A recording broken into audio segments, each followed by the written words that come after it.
Bismillahirrahmanirrahim. Assalamualaikum warahmatullahi wabarakatuh. Alhamdulillahi wa kafa wassalatu wassalamu ala nabiyil mustafa wa ala alihi wa ashabihi wa man iktafa. Ibu yang dimuliakan oleh Allah Subhanahu wa taala, alhamdulillah pada kesempatan yang berbahagia ini kita masih bisa melanjutkan kembali pembelajaran nahwu kita di mana kita masih menggunakan kitab Al-Muyassar fi Ilmin Nahwi yang ditulis oleh Al-Ustadz Aceng Zakaria Hafizahullah Ta'ala. Salawat beserta salam semoga senantiasa tercurah limpahkan kepada baginda Nabi kita Muhammad Sallallahu Alaihi Wasallam, kepada para keluarganya, para sahabatnya, dan kepada orang-orang yang senantiasa mengikuti jejak beliau dengan baik sampai hari kiamat kelak. Ibu yang dimuliakan Allah Subhanahu Wa Ta'ala, kita lanjutkan kembali dan kita masuk ke pembahasan berikutnya, yaitu al-ismul ladzi la yansharif. Apa yang dimaksud dengan al-ismu alladzi la yansharif?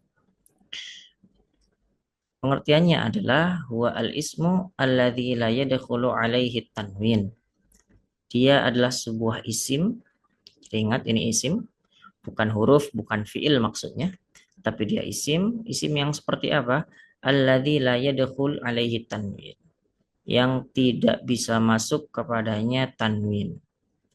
Jadi artinya isim tersebut tidak boleh ditanwin selama-lamanya. Contohnya mislu Aisyatu. Nah, ini nggak boleh ditanwin menjadi Aisyatun selama-lamanya. Fatimatu, ini juga tidak boleh ditanwin menjadi Fatimatun. La yajuz. Ibrahim, Ismail, Sulaimanu, semuanya ini tidak boleh tanwinnya. Nah ini, kita fokus ke harokat akhir tentunya. Ini selama-lamanya tidak boleh tanwin. Entah dia dhamma, kasroh, ataupun fathah, itu tidak boleh tanwin. Uthmanu juga, Salmanu juga. Maryamu, ini nggak boleh Maryamun. Yusufu nggak boleh Yusufun. Zainabu juga nggak boleh Zainabun. Nah, ini yang dimaksud dengan isim alladzi la yansharif, yang tidak dimasuki tanwin. Yang tidak boleh, maksudnya tidak boleh dimasuki tanwin. Kemudian sang penulis mengatakan di sini wasayati insyaallah tafasiluhu, dan akan datang insyaallah jika Allah menghendaki tafasiluhu, perinciannya. Itu nanti ada rumus-rumus tertentu, ada kaidah-kaidah tertentu kapan isim tersebut masuk ke dalam kategori isim la yunsharif yang tidak bisa menerima tanwin. Nah, itu ada pembahasan secara khusus, secara terperinci. Tidak langsung dibahas oleh penulis karena ini masih muqaddimah ya, masih awal.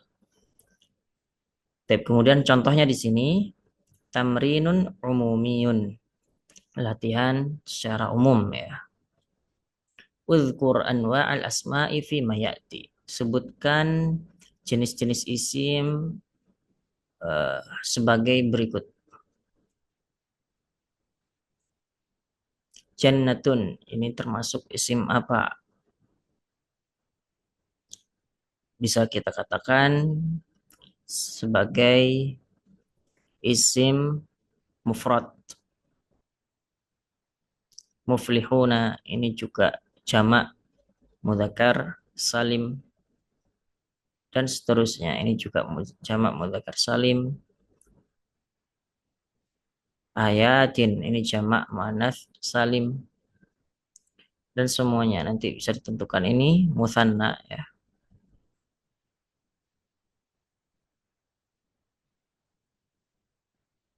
Ini isim-isim secara umum, masih banyak sekali. Disesuaikan dengan pembahasan yang sudah kita bahas. Mufrad, kemudian juga ada apa namanya musanna, kemudian ada jamak mudzakkar salim, jamak muannats salim, ada jamak taksir, kemudian juga ada isim maksur, ada isim mankus, semuanya masuk sini. Dan terakhir tadi ada isim la yunsharif. Nah, ini bisa dipilih, ditentukan mana yang masuk isim maksur, mana yang masuk isim mankus, dan sebagainya.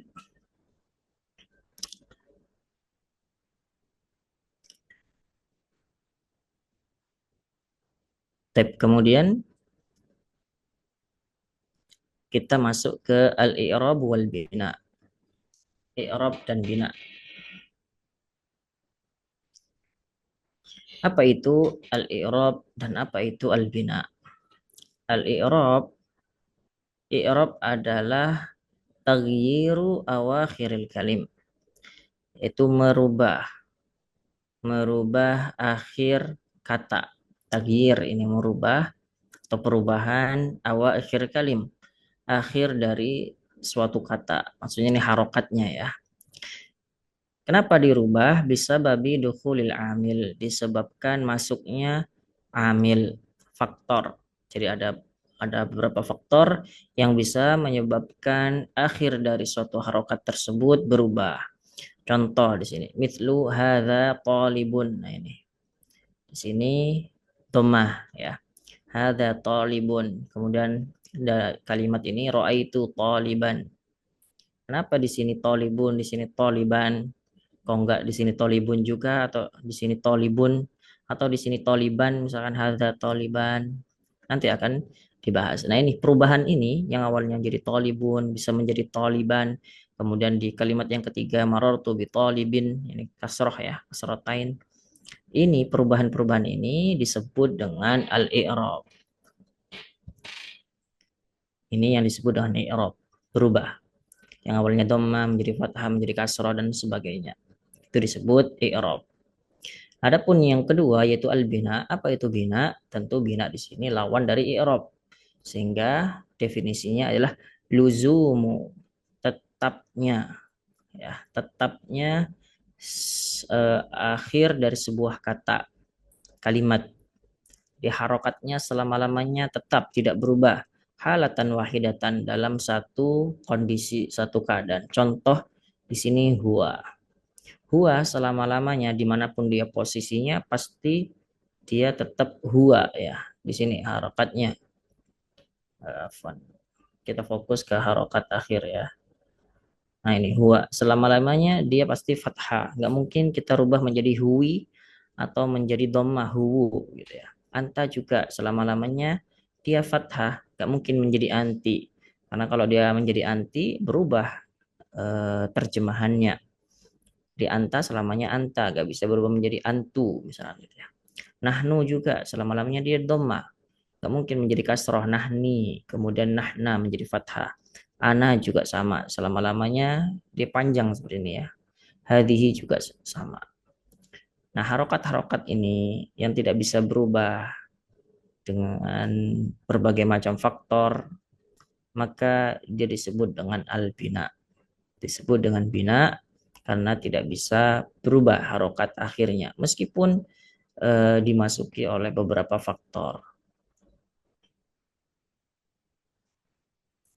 Kemudian kita masuk ke aqsamul i'rab ya.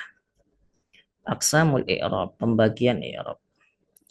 Pembagian i'rab itu terbagi menjadi 4. 1 2 3 4. Di sini ada rafa, ada nasab, ada khafat, ada jazm. Rafa ini tanda rafa, itu dhammah. Ini salah satunya ya. Meskipun nanti ada banyak tanda rafa itu. Ini disebut dengan rafa. Jadi kalau dhammah ini disebut dengan rafa. Nasab, kalau nasab diantara tandanya adalah fathah. Ini tanda asalnya fathah. Jadi kalau fathah, maka itu nasab. Khafat, maka tandanya adalah kasroh. Jadi kalau tandanya kasroh, maka itu masuk ke dalam kategori khafat. Kemudian jazm di sini sukun. Ini tanda asalnya. Tanda asalnya sukun.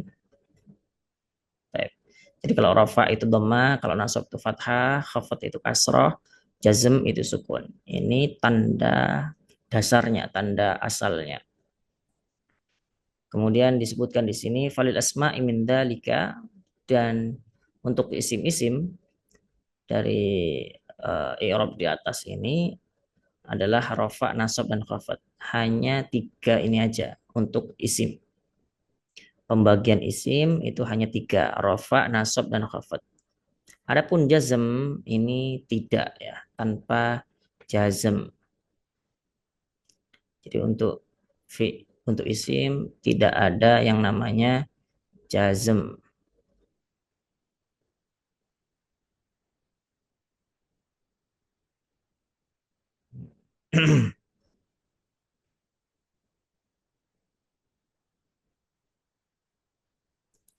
Tidak ada yang namanya jazm. Ini khusus isim. Jadi isim itu hanya ada tiga tandanya, pembagian i'rabnya yaitu rafa, nasab, dan khafat, dan tidak ada istilah jazm untuk isim. Dan sebaliknya untuk fi'il walil af'al min dzalika itu ada tiga juga, tapi pembagiannya berbeda, yaitu rafa, nasab, dan jazm. Rafa, nasab, dan jazm ini miliknya fi'il. Adapun khafat ini tidak ada di dalam fi'il ya. Khafat ini tidak ada di dalam fi'il.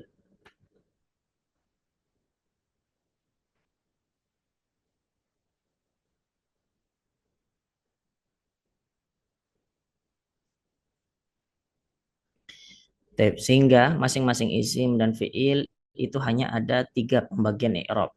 Meskipun di sini ada empat ya. Nah, kalau untuk isim itu hanya ini. Ini isim, ini juga isim, dan ini juga isim. Nah, tiga ini isim.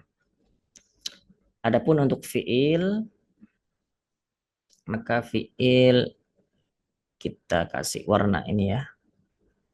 Ini juga fi'il masalahnya. Kita kasih warna di sini. Ini fi'il,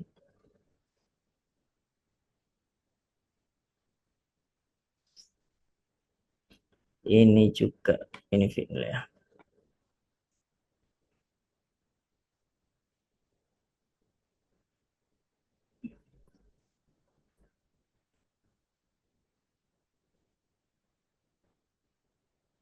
Nah, ini juga untuk fi'il, dan terakhir ini fi'il.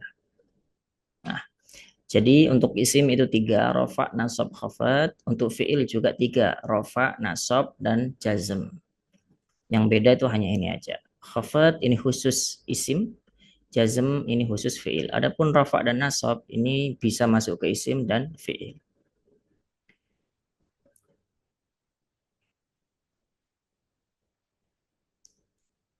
Taib.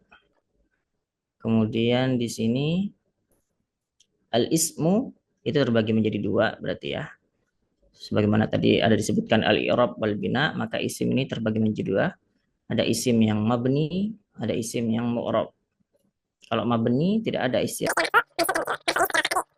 marfu dan tandanya adalah dhamma ya. Sudah kita singgung tadi.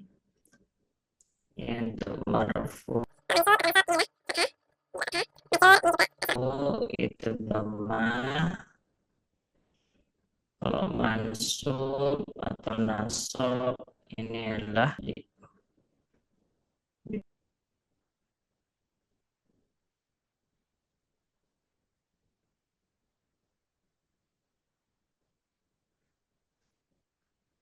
type. Kemudian al-mabniyu, mabni adalah ma la yataghayyaru, ini dhammah ya harusnya. Huwa ma la yataghayyaru akhiruhu bisababi dukhulil amil, adalah sesuatu yang tidak bisa berubah akhirnya, harokat akhirnya disebabkan masuknya amil, faktor. Contoh, darasa hada, selama-lamanya ini hada ya. Hada, ra'aitu hada, nah, marartu bihada. Selama-lamanya tetap hada, nggak bisa berubah menjadi darasa hadu, ra'aitu hada, marartu bihadhi. Ya, nggak boleh. Selama-lamanya hada. Inilah disebut dengan mabni. La yataghayyar. Nah, ini tidak berubah. Harokat akhirnya disebabkan beberapa faktor. Jadi faktor apapun tidak bisa mempengaruhi harokat akhirnya. Beda dengan mu'rab. Mu'rab itu ma ya taghayyara, adalah apa saja yang berubah akhirnya. Jadi di sini berubah akhirnya disebabkan masuknya faktor. Contoh ja'a rajulun. Nanti kenapa di sini harus dhamma? Ya karena ada ja'a di sini. Ja'a di sini fi'il dan dia butuh fa'il dan fa'il itu marfu dengan dhamma. Kemudian di sini berubah menjadi fathah. Kenapa fathah? Mansub. Karena dia sebagai maf'ul di sini sudah ada fi'il, di sini ada fa'il, maka di sini adalah maf'ul bih. Marartu bi rajulin, dan nanti kenapa di sini kasroh rajulin? Karena dia majrur atau mahfud. Kenapa majrur? Karena di sini ada harful jar, dan insya Allah akan kita bahas lebih lanjut berkaitan dengan perubahan ini. Mungkin hanya ini yang bisa kita sampaikan pada pertemuan kita kali ini. Mudah-mudahan bermanfaat dan berbarokah. Kita akhiri dengan doa kafaratul majelis. Subhanallahumma hamdika asyhadu an la ilaha illa anta astaghfiruka wa atubu ilaik. Assalamualaikum warahmatullahi wabarakatuh.